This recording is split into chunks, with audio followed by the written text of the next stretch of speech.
responsabilidades que tienen los miembros, los deberes de la membresía de la iglesia. Una vez que entendemos el tema de la membresía, debemos ver que esa membresía tiene responsabilidades. Por eso las constituciones de la iglesia se dirigen hacia esto, hacia las expectativas que tiene la iglesia. Cada cristiano tiene el deber y al mismo tiempo esto es un privilegio, el privilegio de participar y compartir los dones, esos dones que ha recibido de Dios, con los que Dios lo ha dotado como iglesia, porque Dios ha dotado a toda la iglesia con dones. Y cada cristiano está en el deber de compartirlos. Cada cristiano ha sido injertado en el cuerpo de Cristo y ha recibido un don de parte del Espíritu Santo de manera personal. Le pertenece a ti. Eso lo podemos ver en Romanos 12:6. Ahora, ese don que el Señor te da es útil para ayudar al crecimiento espiritual de ese cuerpo más amplio de Cristo, ese cuerpo más grande, porque nosotros somos una iglesia local aquí, se funciona bien y al mismo tiempo colaboramos con la iglesia más grande y así se va haciendo el grupo muy, muy grande, ¿verdad? Eso es lo que podemos ver en Efesios 4:16, es un texto que yo quiero leer.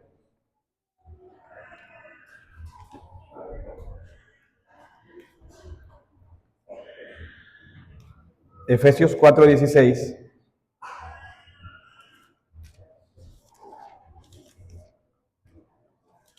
Bien, dice lo siguiente.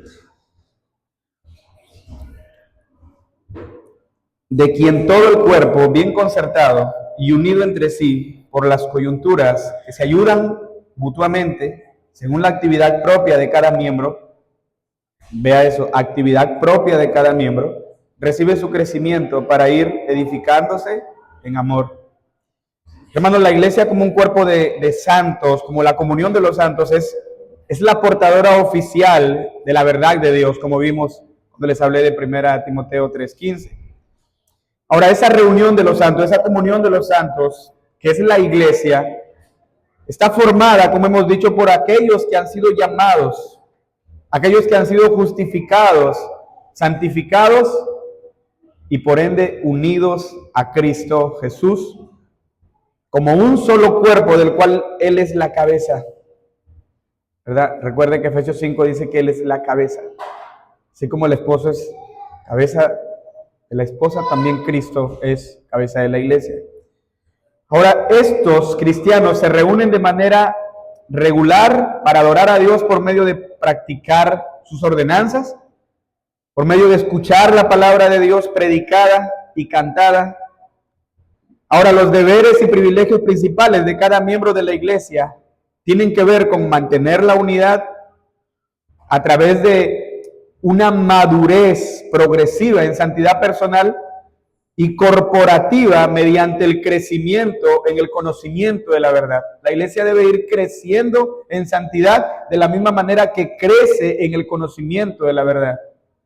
En otras palabras, cada miembro de la iglesia debe priorizar 3 cosas básicas: unidad, santidad y verdad. Cuando hablamos de la unidad, tenemos que verlo como algo maravilloso, algo que es hermoso ante los ojos de Dios. Y eso es mucho más que ausencia de conflictos, ausencia de desacuerdos o diferencias. Hermanos, la unidad se debe distinguir por una comunión cálida, que esté llena de amor y de buena voluntad. En el Salmo 133, el salmista dice lo siguiente, dice: mirad cuán bueno y cuán delicioso es habitar los hermanos juntos en armonía. Usted sabe a lo que se refiere la palabra armonía, ¿verdad? Tiene que ver con el tema de que los instrumentos musicales participen en la creación de un buen sonido, ¿verdad? ¿Qué pasaría si un hermano está tocando la guitarra en una nota, otro toca el teclado en otra nota y así? Eso no va a ser música. Entonces, la armonía tiene que ver con que cada instrumento cumpla su función y esté en el sentido correcto. Sobre todo eso, tú tienes una función, pero debes direccionarla correctamente también. Entonces, Nada en este mundo debe parecerse más al cielo que un pueblo adorando a Dios con un corazón y una mente unificados. Nada se debe más parecer al cielo que eso. Esta unidad debe establecerse por la comunión que los cristianos tienen en Cristo Jesús. Eso es lo que debe llevarlo. ¿Por qué me uno a la iglesia? ¿Por qué tengo que ser uno con mi hermano? Bueno, la respuesta es la unión que tengo con Cristo.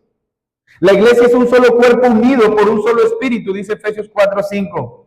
Esta unidad es más profunda que tener un interés común, porque esta unidad radica en esa vida espiritual que todos los miembros de la iglesia compartimos en Cristo Jesús. Y esta unidad, hermanos, debe ser y es tan natural como esa unidad orgánica que comparten la vid y los pámpanos, así como lo expresa el Señor en Juan 15, ¿verdad? El pámpano que no está unido a la vid, ¿qué pasa? Se seca. Entonces, la unión es orgánica, de la vid surgen los pámpanos, así también de esa unión con Cristo surge la unidad con mi hermano, porque él también es una rama, porque él también es un pámpano. Por esta razón la Biblia nos manda a crear unidad. Es un mandato crear unidad y, perdón, estoy hablando mal, no nos manda a crear unidad, sino más bien a preservarla. Es decir, ya está dada y yo tengo que preservarla. Me confundí un poco. Así como es naturalmente orgánica, como el caso de la vid y los pámpanos, entonces no es que tú crees unidad, es que tú la tienes que preservar, es que tú tienes que perseverar en ella, porque el no perseverar hace que suceda el proceso normal de aquel que se separa de la vid. Ya no es parte de ello, entonces se va a secar, como dije.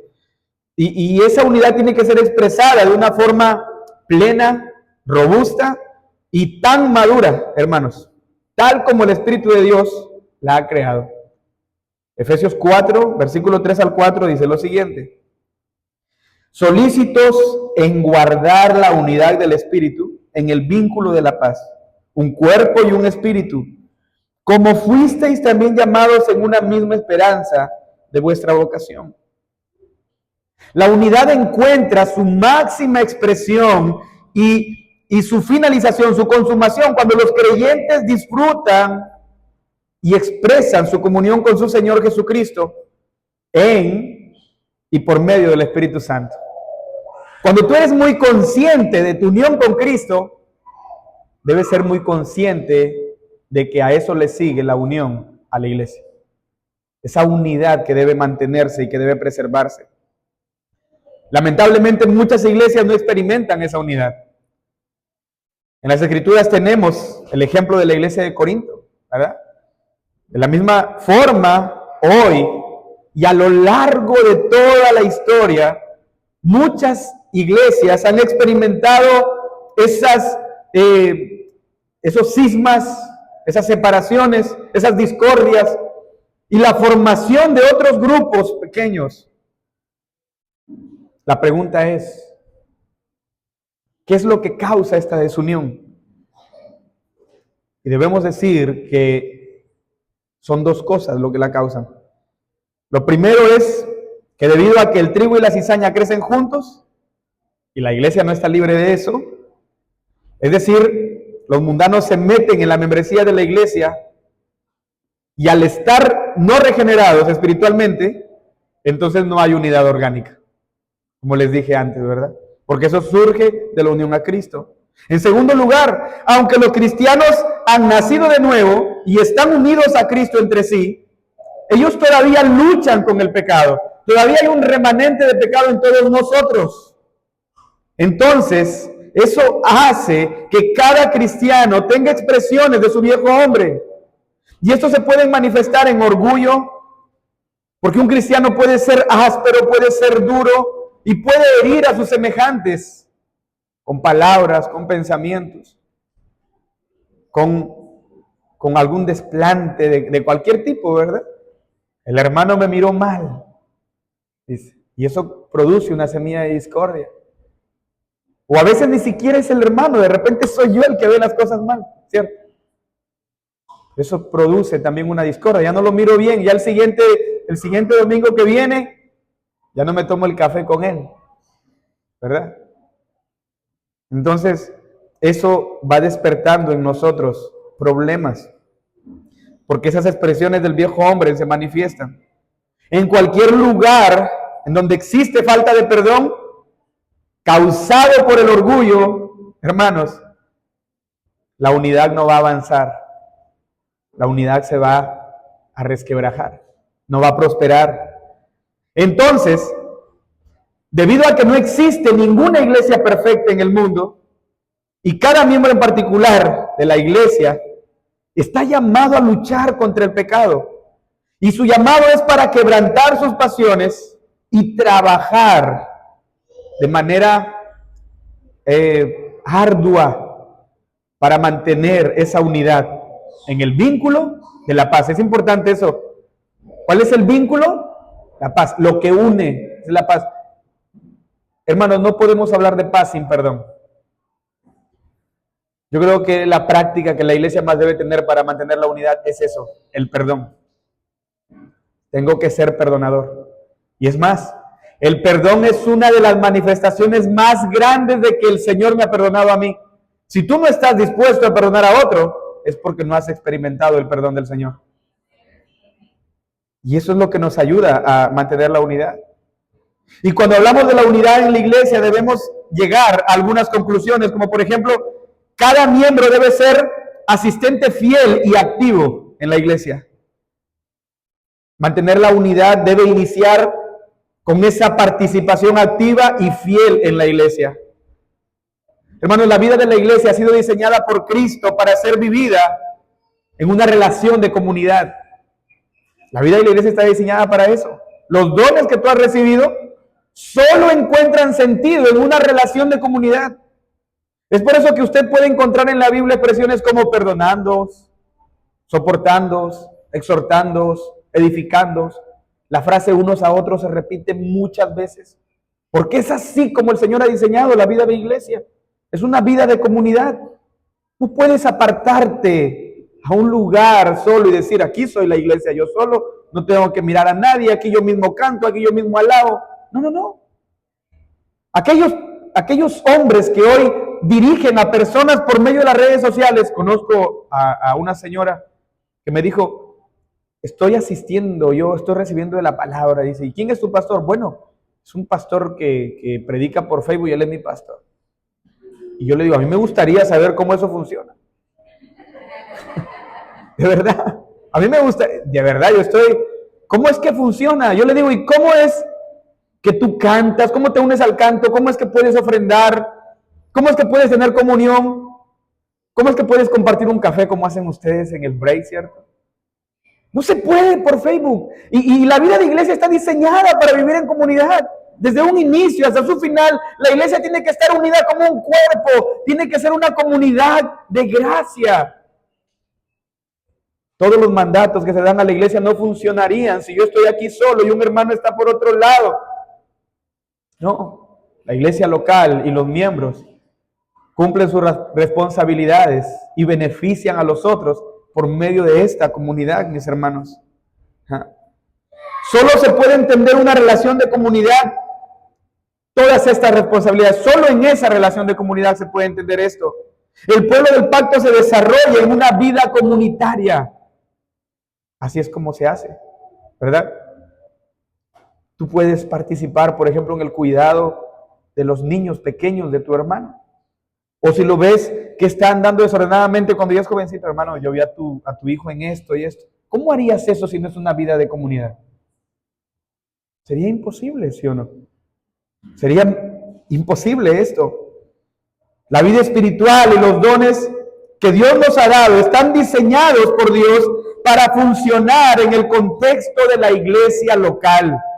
Esta vida espiritual no se debe vivir aislada y separada de los demás miembros. Cuando nos unimos a Cristo, nos unimos también a los demás miembros. Estamos unidos a ellos. Hermano, no pienses que tú eres algo separado. Por eso cuando Pablo habla de que si un miembro se lastima, todo el cuerpo sufre, eso es verdad. Eso es verdad. Y esto es importante que lo entendamos. Porque como dice, incluso los miembros, aquellos de los que no nos sentimos tan orgullosos, tienen una muy buena utilidad, ¿sí o no? No piense usted que porque no es uno de los oficiales de la iglesia, que porque no es el que canta, usted no es útil en la iglesia. No, no, no. Usted es parte importante aquí. Cuando usted no está, usted está produciendo una tristeza en los demás miembros. Usted produce tristeza en el pastor. ¿Qué fue lo que pasó? Que la hermana no vino. ¿Qué fue lo que pasó? Que el hermano no vino. ¿Verdad? Usted es importante para la comunidad de la iglesia, hermanos. Esto nos lleva a entender que nuestro propio crecimiento, nuestra propia madurez espiritual está conectada con el crecimiento y la madurez espiritual del resto del cuerpo de Cristo. En la medida que yo crezco, mis hermanos también crecen. En la medida que mis hermanos crecen, yo también crezco. Porque voy a escuchar a mi hermano hablar de cosas muy grandes. Yo también voy a estar a su mismo ritmo y todos vamos creciendo juntos. ¿Verdad? Por eso la desunión hacía que Corinto no avance, por ejemplo. Pablo dice, yo debería darles alimento sólido, pero tengo que volverles a dar leche. ¿Y por qué no crecía? Porque estaban desunidos. Si ellos hubieran estado unidos y todos caminando en una misma dirección, Pablo hubiera podido darles alimento sólido. Hubiera podido hacerlo. Pero como dije, cuando un hermano está aprendiendo más de la Biblia, en primer lugar el beneficio de la iglesia local. Y todos crecemos con él. Y honramos al Señor por eso, hermanos. Cuando nosotros vemos esto, debemos entender que cada miembro de la iglesia contribuye al crecimiento y contribuye a la madurez de toda la iglesia local en su conjunto. Y debido a eso, ningún miembro debe ser menospreciado. Aún el hermano más difícil tiene que ser tenido en alta estima. Hermanos, es necesario que la iglesia funcione y madure de manera adecuada, según el llamamiento de Cristo. Estamos llamados a crecer y madurar. Eso es lo que dice Efesios 4:13. Dice otra vez, hasta que todos lleguemos a la unidad de la fe y del conocimiento del Hijo de Dios, a un varón perfecto, a la medida de la estatura de la plenitud de Cristo. Ese es tu llamado, crecer. Y esta debe ser la meta, hermanos, de todos y no de uno solo. Y si eso es así, entonces tenemos que ser miembros activos, miembros fieles a cada una de las funciones y la vida de la iglesia. Yo quiero leerle algo de Joel Vick. Él dice, un miembro inactivo de la iglesia es una contradicción de los términos. Si no apreciamos a la iglesia y consideramos la membresía como un gran privilegio, tenemos que cuestionar si somos parte de la iglesia. Él dice que alguien que no está activo en la iglesia es una contradicción. Él no puede ser visto como un miembro. Es nuestra responsabilidad. Los creyentes están llamados a mantener y promover la comunión con los santos. Mantener esa comunión, esa comunidad. Están llamados a esto. Mire lo que dice 1 de Juan 1:7. Yo sé que siempre lo miramos para ver el tema del perdón de pecados.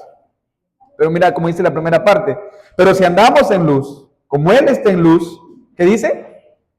Tenemos comunión unos con otros, y la sangre de Jesucristo su Hijo nos limpia de todo pecado. Mira cómo está unido ahí a la comunión unos con otros. El andar en Cristo, el crecer, el andar en luz está ligado a caminar en comunión.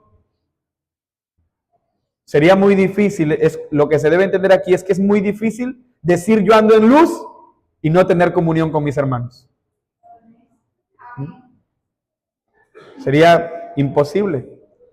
Ahora, esa unidad también debe verse en el hecho de que los miembros deben servirse mutuamente. Cada creyente necesita los dones de otro. Y los otros también necesitan nuestros dones.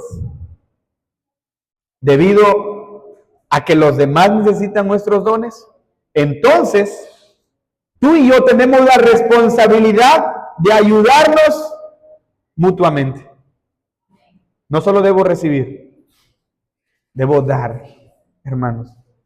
Veamos lo que dice Romanos 12, 3 al 8.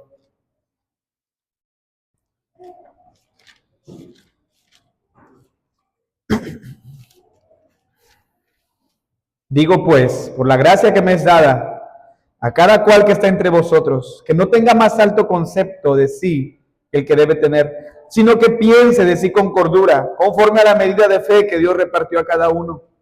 Porque de la manera que en un cuerpo tenemos muchos miembros, pero no todos los miembros tienen la misma función, así nosotros, siendo muchos, somos un cuerpo en Cristo, y todos los miembros los unos de los otros. De manera que, teniendo diferentes dones, según la gracia que nos es dada, si el de profecía, úsese conforme a la medida de fe. O si de servicio, en servir. O el que enseña en la enseñanza, el que exhorta en la exhortación, el que reparte con liberalidad, el que preside con solicitud, el que hace misericordia con alegría.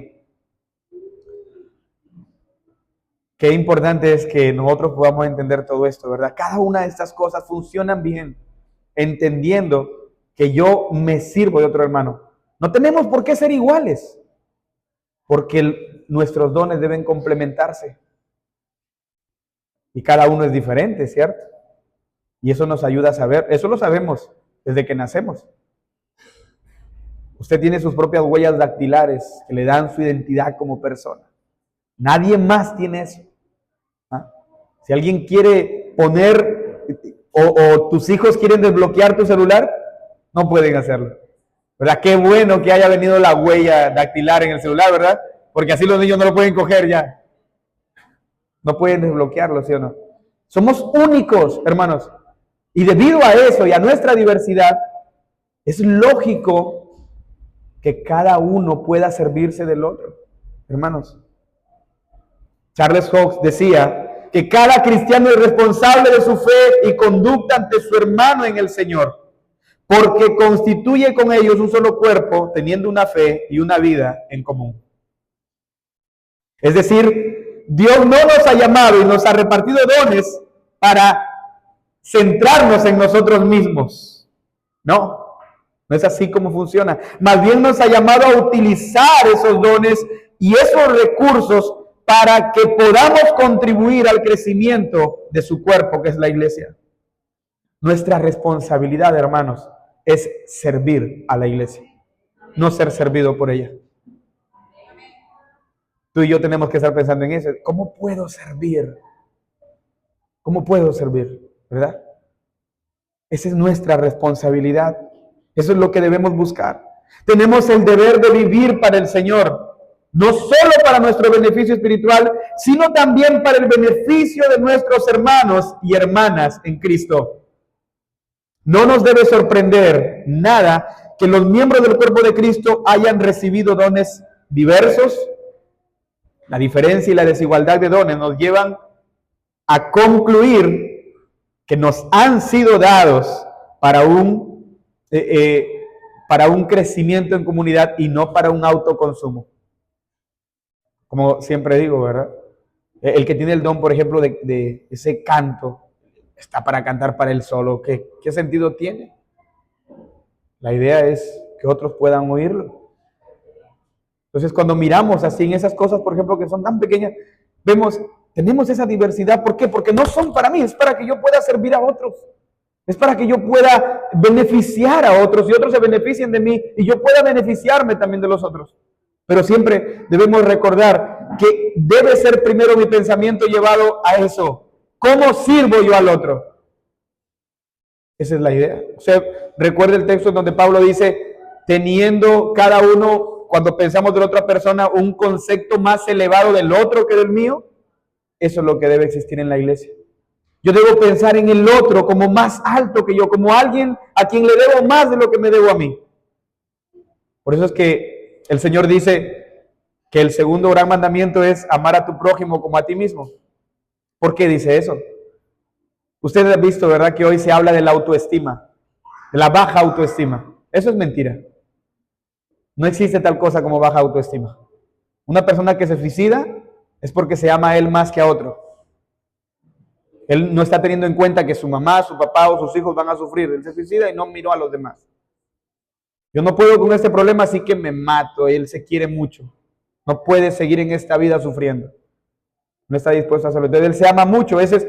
Cuando hablan de baja autoestima, es alta autoestima disfrazada, solo que los psicólogos le han dado ese nombre. Por eso es que el Señor dice, así como te amas tú tan naturalmente, al punto de que cuando alguien te dice, oye, nos vamos o nos vemos en tal parte, ¿qué haces? Tú te miras en el espejo, tú te peinas, porque no quieres estar desacomodado, ¿verdad? Te amas.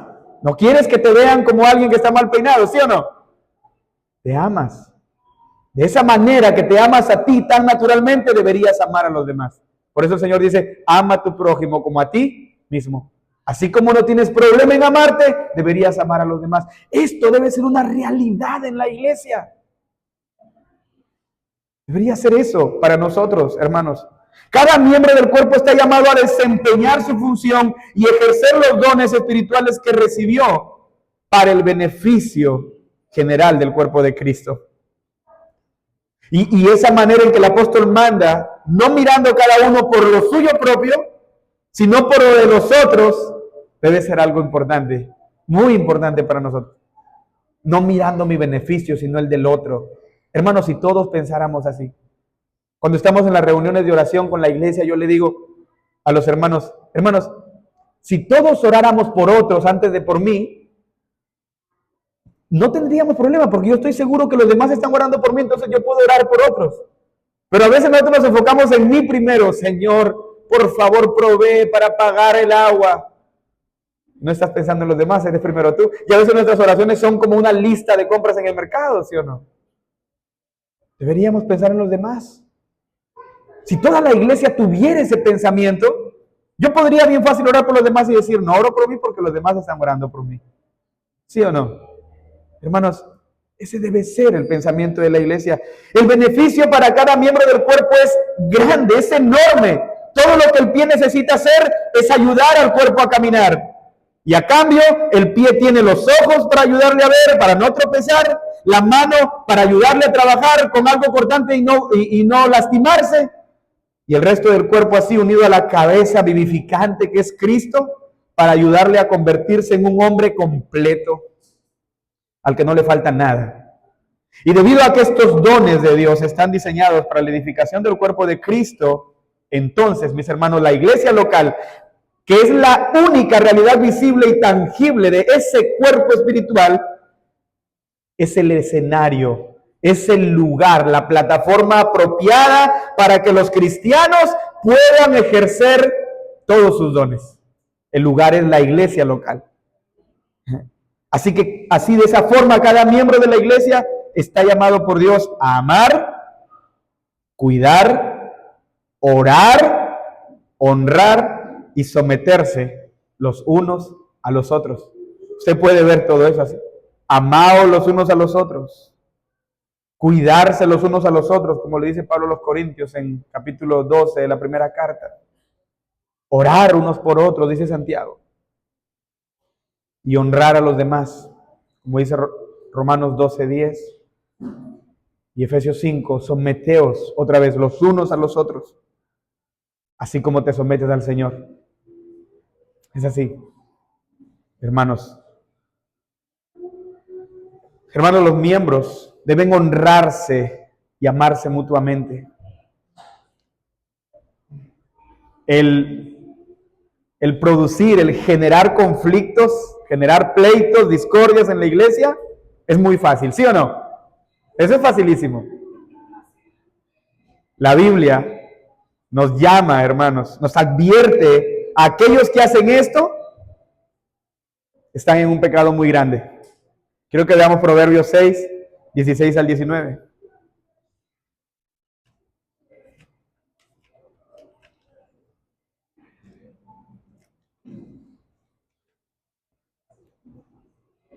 Seis cosas aborrece Jehová, y esto es serio. Dice ahí, 6 cosas aborrece Jehová. Mira la lista. Y aún 7 abomina su alma: los ojos altivos, la lengua mentirosa, las manos derramadoras de sangre, el corazón que camina pensamientos inicuos, los pies presurosos para correr al mal. Y 19, ¿qué dice? El testigo falso que habla mentiras y el que siembra discordia entre hermanos. El que genera pleitos en la iglesia está en un pecado terrible, grande delante de Dios. Así que con toda energía podemos decir: ay de aquel que planta malas semillas en la viña del Señor. Ay de aquel. Todo aquello que divida y rompa esa unidad que debe existir en el pueblo de Dios está en un pecado grande. Porque el Señor nos ordena en su palabra mantener la unidad. Entonces debemos entender que el no seguirlo y provocar separación, producir enfrentamientos entre los santos, es pecar de manera grande contra Dios. En Efesios 4, 1 al 3, Pablo nos exhorta de la siguiente manera: yo pues, preso en el Señor, os ruego que andéis como es digno de la vocación con que fuisteis llamados, con toda humildad y mansedumbre, soportándoos con paciencia los unos a los otros en amor, solícitos en guardar la unidad del Espíritu en el vínculo de la paz. Ese texto enumera las virtudes necesarias para la unidad. Ahí usted encuentra humildad, mansedumbre, paciencia, ¿qué más? Amor.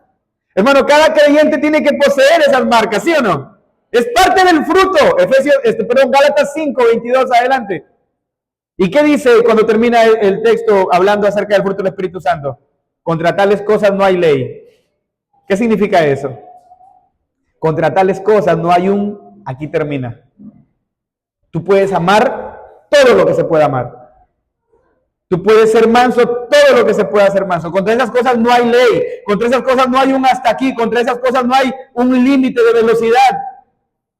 Eso es lo que significa cuando dice contra tales cosas no hay ley. Tú, no es que, no, yo llamé demasiado hoy día. No. Contra eso no hay ley. Tú estás llamado a amar siempre. ¿Entiende? Hermanos, estamos llamados a eso. Estas cosas deben ser parte del fruto del Espíritu Santo.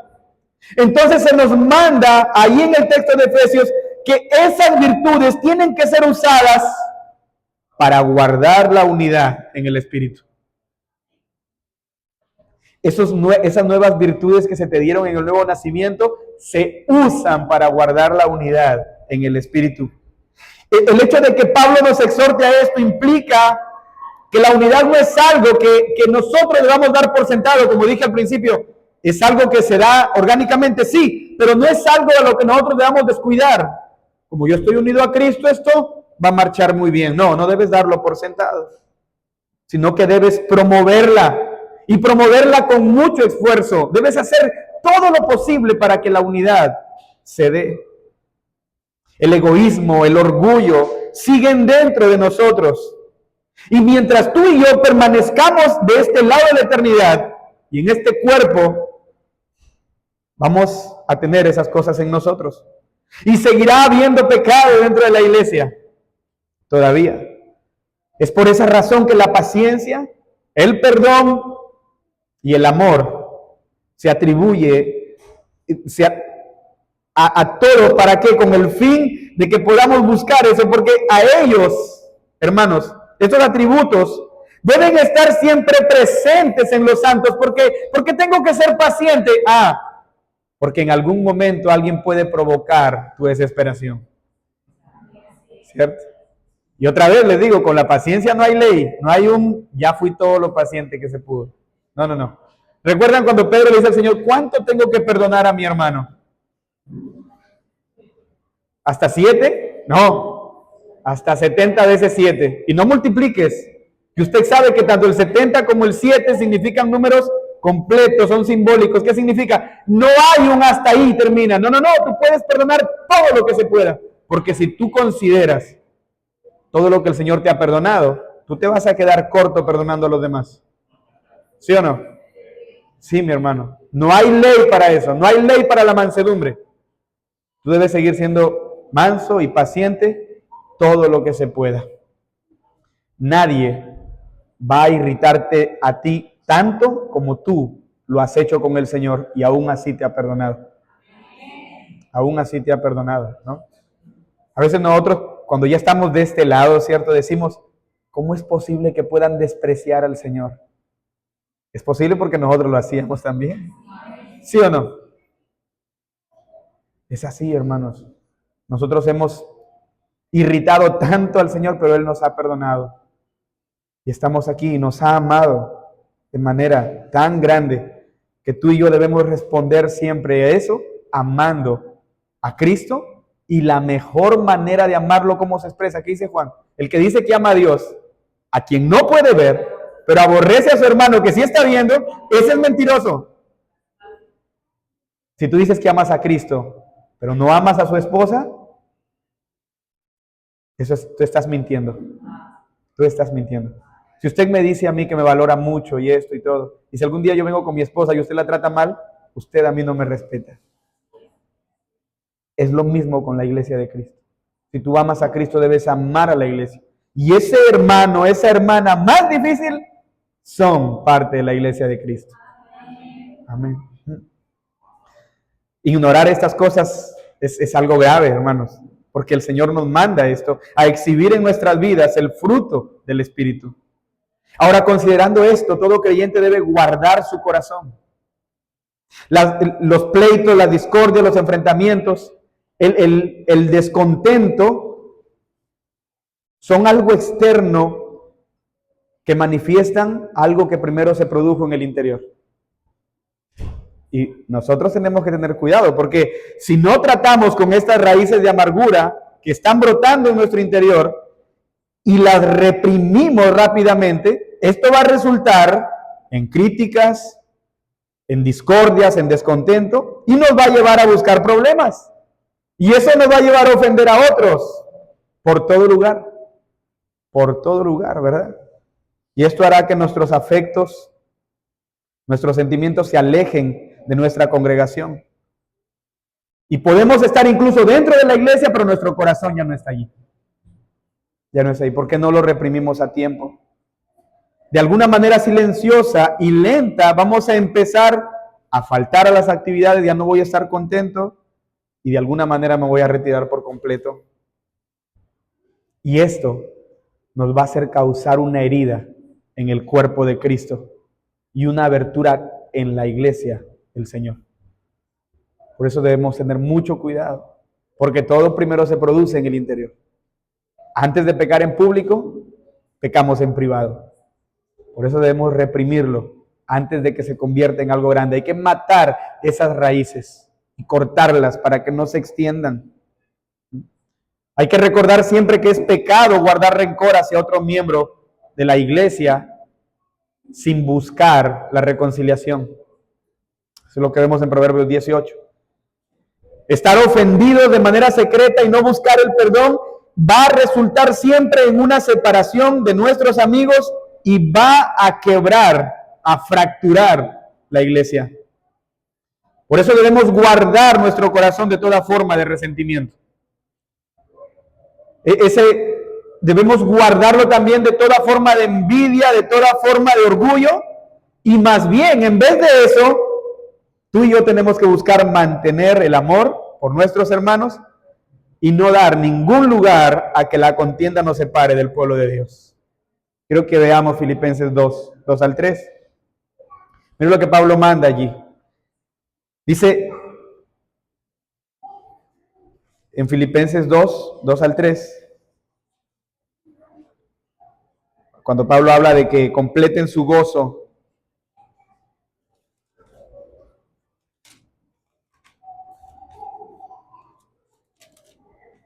dice, completad mi gozo, sintiendo lo mismo, teniendo el mismo amor, unánimes, sintiendo una misma cosa.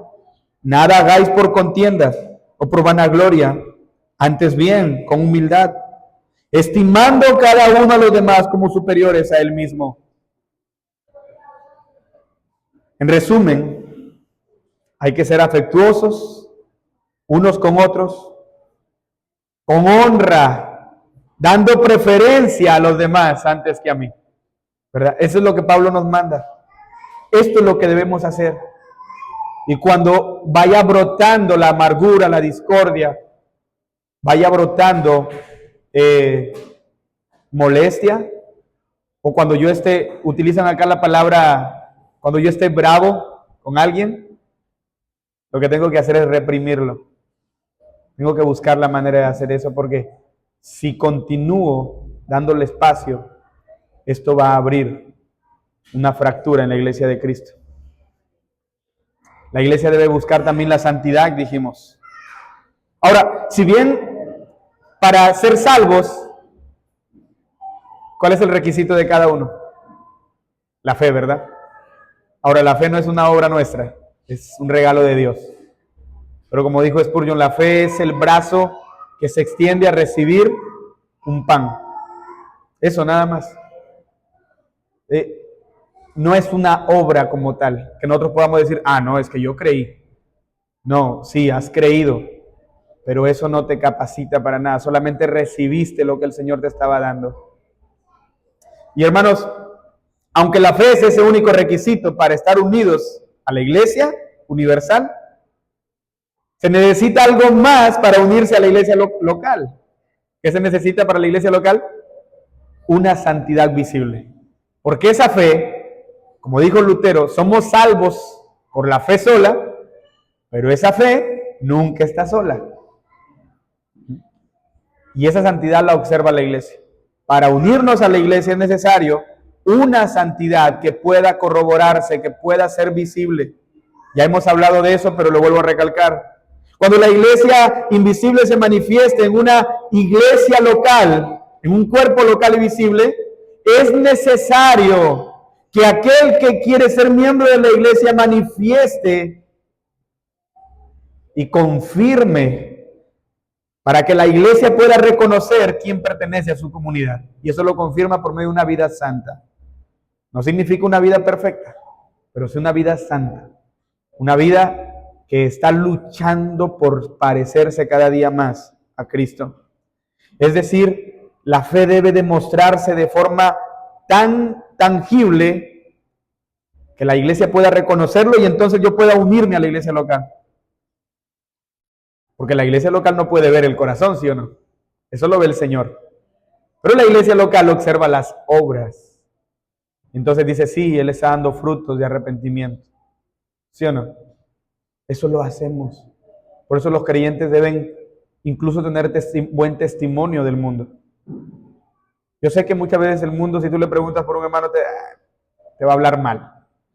Pero van a haber algunos que sí van a tener que reconocer, ¿sí o no?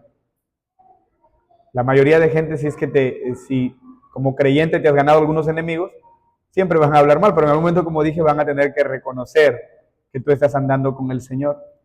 El mundo no lee la Biblia, el mundo lee cristianos.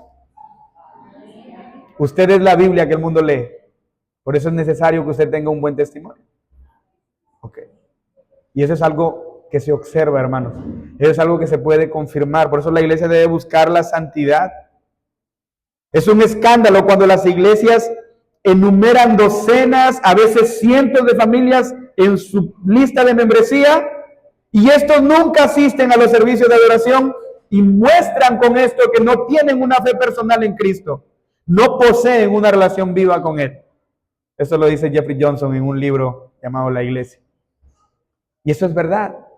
¿Cómo es posible que a veces iglesias tengan una lista grande de miembros, pero ellos no están yendo a la iglesia? No están ahí, ¿no? Una vez hablaba con una señora que estaba en la capital y yo le digo, oiga, ¿usted a dónde asiste? Acá está la iglesia. Digo, ¿y ya es miembro ahí? No, mi membresía todavía está en una iglesia de donde, la zona más o menos donde yo vivo. ¿Y cuántos años tienes en Lima? Me dice 10. ¿Y cómo es posible que tu membresía esté allá? Eso es ilógico. Porque los miembros deben ser miembros activos de la iglesia. ¿Cómo el pastor puede corroborar que el miembro está andando en santidad? Si está tan lejos. ¿Cómo es que los hermanos pueden dar fe de esto, verdad? Hermanos, los miembros deben vivir vidas santas, Como bautistas creemos en una membresía para regenerados, para creyentes. Y estos creyentes que manifiestan una vida de acuerdo con ese testimonio. La carta de Pablo a Santiago la carta de Santiago nos enseña de manera muy clara que solo hay una manera en que la iglesia observa y asegura la fe interior verdadera en una persona. Y solo lo hace por medio de observar una vida transformada por el Evangelio. Una vida que se caracteriza por la obediencia a Dios y el amor a los hermanos. Hermanos, la santidad no es negociable en los cristianos. Es la prueba de que tenemos a Dios por Padre. La santidad, otra vez, no es negociable. Esa es la prueba de que Dios es tu Padre. ¿Sí recuerdan ustedes cuando Pablo se convirtió? El apóstol Pablo, ¿verdad? Hermanos, si hay en la Biblia un ejemplo de arrepentimiento verdadero, ese es Pablo. Porque él perseguía a la iglesia y pasó a ser perseguido. ¿Cierto? Él iba por cierto, cuando alguien me pregunta a mí a veces, pastor, ¿cuál es tu texto preferido de la Biblia? Y yo sé que a veces no es muy bueno hablar de un texto preferido, ¿sí o no? Porque toda la Biblia es maravillosa para nosotros. Pero si hay un texto que me impacta en la Escritura, es aquella parte en donde Pablo está yendo camino a Damasco y le aparece el Señor y le dice, Pablo, ¿por qué me persigues? Saulo, Saulo, ¿por qué me persigues? Y yo digo, pero si Saulo no estaba persiguiendo a Cristo, él estaba persiguiendo a la iglesia. Cuando Cristo se identifica con la iglesia, hermano, yo me siento el hombre más indigno de eso. Porque Pablo estaba lastimando a su iglesia y Cristo le dice, lo estás haciendo contra mí, me estás persiguiendo a mí. Y eso es algo que me impacta mucho. También aquella parte en donde Jesús le dice a María Magdalena, ve y di a mis hermanos, subo a mi Padre y a vuestro Padre. Hermanos, por eso es que la vida cristiana debe ser vivida en agradecimiento a Dios. El principio para nuestra justificación es la gracia. Amén. Pero es justificado por gracia. No hay otra manera. Tus obras no cuentan allí. La base de nuestra justificación es la gracia de Dios. Pero la base para nuestra ética, la base para que andemos bien, ¿cuál es? El agradecimiento a Dios. Tú no estás aquí diciendo, no, es que yo no vivo una vida santa porque mi hermano también es así como yo estoy haciendo. Yo hago porque lo veo que él lo hace. No. Tu vida santa tiene que ser vivida en agradecimiento a Dios. Por agradecimiento haber recibido algo tan grande y maravilloso que no vas a poder pagar nunca. Eso es lo que debe moverte a eso, hermanos. Y además los miembros deben promover la santidad en los demás. No solo es un asunto de santidad personal. Y no solo tiene que ser un beneficio individual, sino que también corporativo. Es decir, no solo es para mí mismo, sino también para el cuerpo de Cristo. Yo debo buscar la santidad de todo el pueblo, no solo la mía, sino la de todos. Un creyente que vive fervientemente para el Señor cada día de su vida va a ser de mayor bendición para la iglesia que aquellos que están contagiados de mundanalidad. Así que nosotros tenemos que por eso buscar la santidad. Quiero bendecir a la iglesia, busca la santidad. Busca eso, porque así vas a bendecir más a la iglesia. Esa es la razón por la cual es nuestra responsabilidad vivir de manera santa, y no solo para nosotros mismos, sino también pensando en el beneficio de mis hermanos. Cuando tengas que mortificar un pecado, piensa que no solo será en tu beneficio, sino también en el beneficio de la iglesia. Si amo a los hermanos, yo voy a estar más motivado a vivir una vida santa y animar a los otros a lo mismo. Hebreos 10:24. Quiero que lo leamos.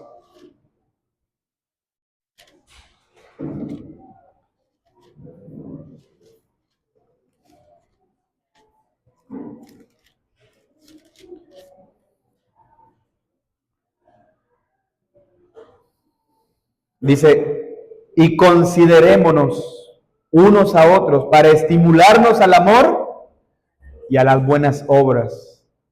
No quisiera que pase por alto el segundo texto. No dejando de congregarnos, como algunos tienen. Si yo tuviera que agregar algo en la Biblia, sería aquí.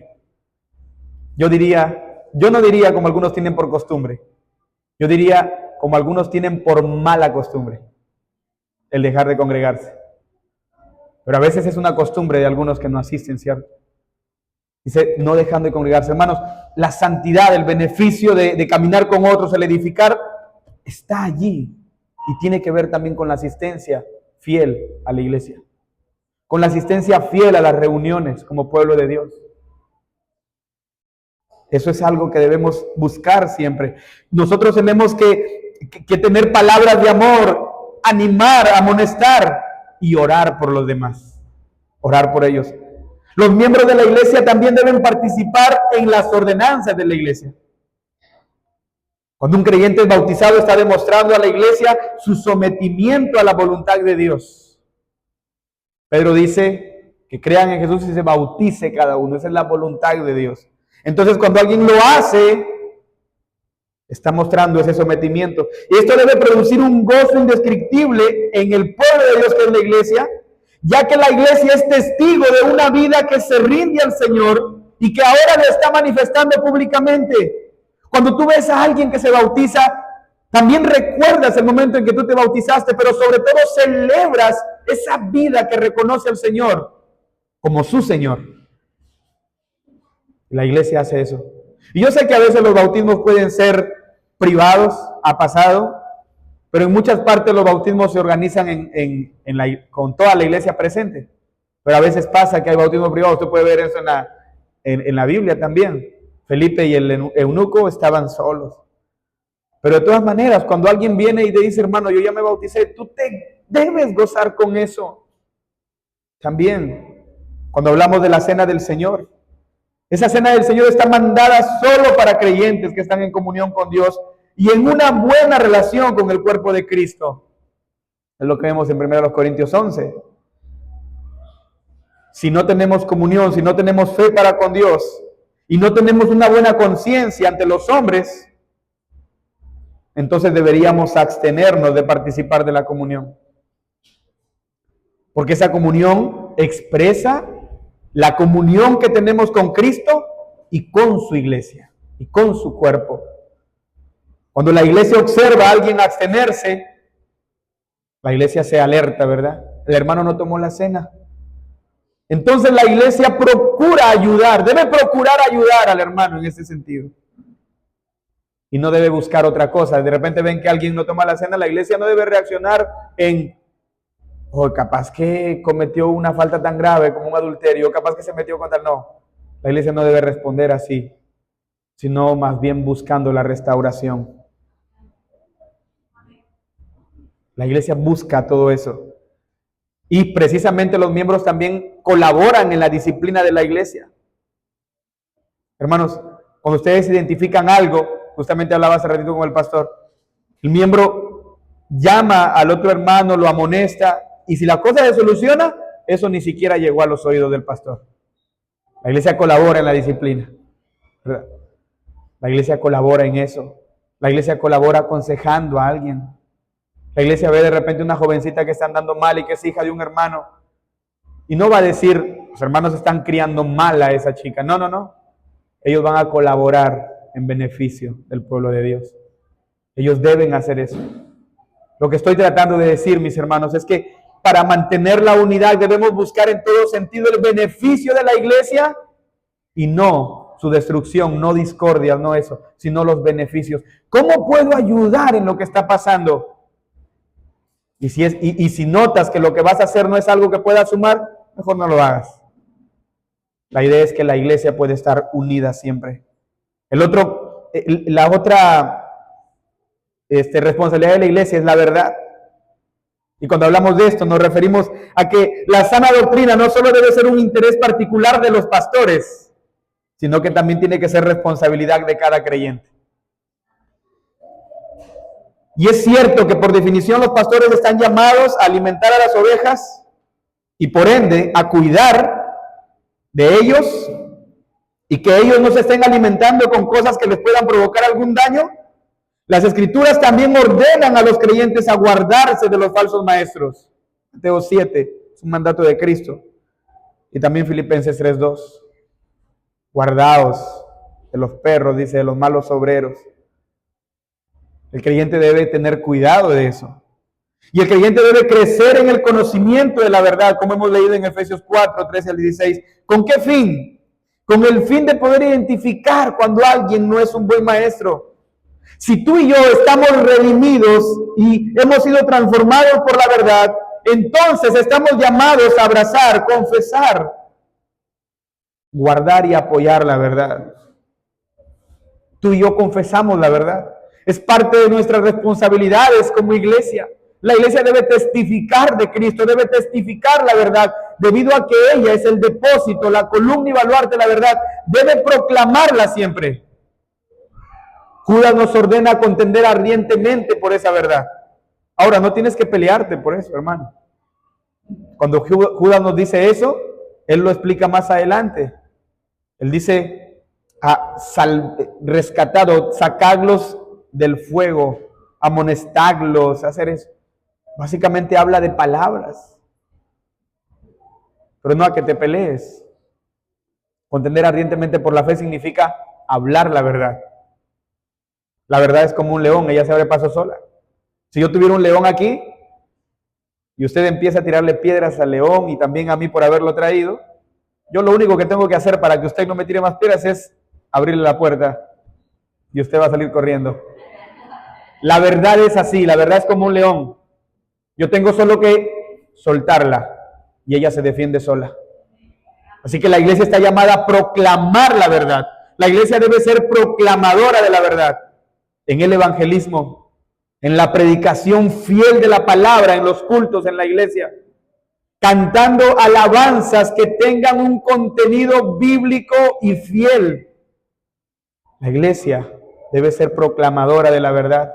Incluso entre nosotros estamos llamados a hablar entre nosotros con conversaciones que estén saturados de esa verdad. Dice, cantando entre vosotros con salmos e himnos y cánticos espirituales.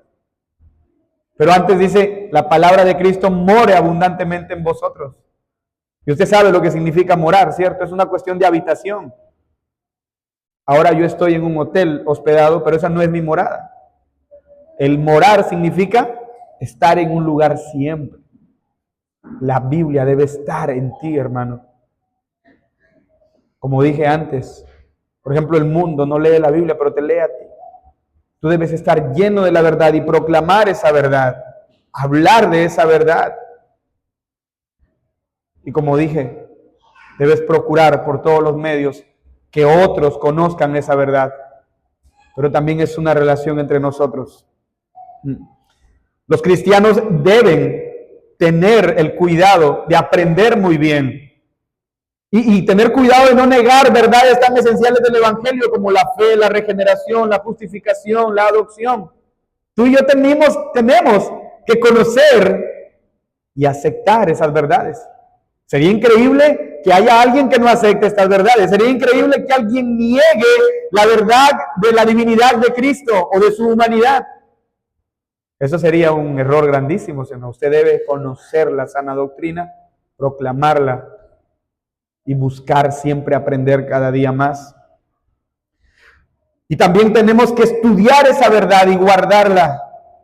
Hermanos, cada miembro de la iglesia está llamado a amar y estudiar la verdad. La doctrina es para todo creyente, como dije, no solo es responsabilidad de los pastores. La Biblia dice que el creyente vive por la fe, ¿verdad? El justo por la fe vivirá.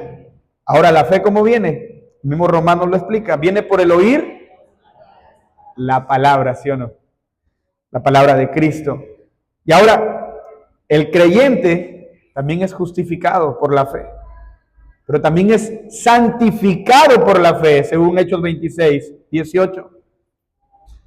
Y también Hebreos nos dice que agradar a Dios sin fe es algo imposible. Entonces, Si tú y yo queremos que nuestra fe crezca, nuestro conocimiento de la verdad también tiene que crecer. Mientras más conoces al Señor, tu fe crece más. Cada miembro de la iglesia está llamado a ser un estudiante fiel de la palabra de la verdad.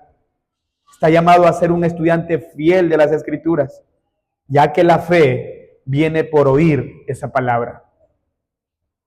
Un estudio fiel de la Biblia nos llevará a guardar la verdad como hijos de Dios, porque su palabra es verdad. Cada miembro de la iglesia debe guardar y transmitir esa verdad. No solo estudiarla, sino guardarla. De nada sirve tener el conocimiento y no llevarlo a la práctica. Y hacer evangelismo, como dije, a los perdidos, ya lo mencioné antes. La conversión, esa conversación, la conversión espiritual que hemos experimentado debe llevarnos a tener conversaciones con otros que estén llenas de esa espiritualidad. Hermanos, debemos ser intencionales en buscar este tipo de charlas con otras personas también. Soy un estudiante de la verdad, pero no se queda ahí. Permito que mis hermanos crezcan en eso, pero también en el mundo trato de aplicar esto, hablarles. Pero usted tiene que escuchar palabras como consolarnos, exhortarnos, amonestarnos, edificarnos unos a otros. Todo eso involucra la palabra de Dios. Y usted tiene que mirar que gran parte del ministerio de la iglesia se desarrolla por medio de los miembros hablándose la verdad y cuidándose unos a otros. Qué fácil es el trabajo de un pastor si todo eso se desarrolla, ¿sí o no? Hermanos, estamos llamados sobre todo a esto. Ahora los miembros también deben apoyar financieramente, económicamente la verdad. Yo sé que es una parte delicada. Para mí es muy fácil hablar de esto aquí y en mi iglesia es un poquito difícil. Yo me pongo como nervioso allá. Pero como ustedes no son miembros de mi iglesia, yo voy a hablar lo más enfático que pueda, ¿ok? Hermanos, el ministerio de la predicación es responsabilidad de toda la iglesia y particularmente de cada miembro. Tú y yo estamos llamados a predicar a los demás, pero también estamos llamados a apoyar económicamente a los que nos predican. Es lo que la Escritura manda. Dios ha establecido pastores, ellos se dedican al ministerio de la predicación y deben ser sostenidos económicamente por la iglesia. Hay pastores que por necesidad son bivocacionales, pero lo más ideal sería que la iglesia los sostenga totalmente para que puedan dedicarse por completo a la oración y el ministerio de la palabra. Cuando usted va a Hechos 6, se da cuenta que la problemática giraba en torno a una necesidad visible. La queja era que las viudas de algunos no estaban recibiendo lo necesario. Los apóstoles estaban allí. ¿Y qué dijeron ellos? Busquen 6 hombres para que puedan encargarse de esto. Porque no es justo que dejemos la palabra y la oración para dedicar a eso. Los pastores son los encargados de velar porque usted reciba sana doctrina, porque usted sea alimentado de la palabra de Dios. Su crecimiento espiritual depende de la dedicación que el pastor le dé al estudio y a la oración. Y como Pablo dice, si ustedes dan algo material a alguien que les da algo espiritual, él dice, no es mucha gran cosa, pero esa es la respuesta que la iglesia debe dar. Debido a que recibe espiritualmente, la iglesia debe dar materialmente. Ese es el mandato del Señor. Si los pastores dedican su vida a la oración y a la preparación y predicación de sermones, es responsabilidad de la iglesia sostenerlos. Quiero que veamos Gálatas 6:6.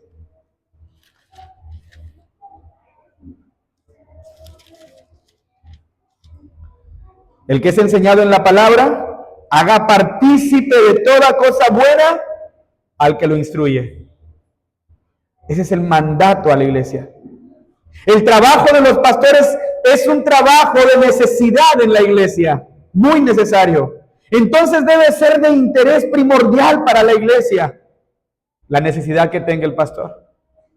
Si yo pienso en la necesidad que usted tiene espiritualmente, es lógico que usted piense en la necesidad que yo tengo como pastor. Debería ser lo más natural. El Señor mismo ordenó que los que predican el Evangelio vivan del Evangelio. En 1 Corintios 9:14. Es responsabilidad de la iglesia. Y no se trata solo de una de las responsabilidades de la iglesia, sino que es y debe ser la principal responsabilidad financiera de la iglesia. Una iglesia puede tener otros gastos, sin duda alguna, ¿verdad?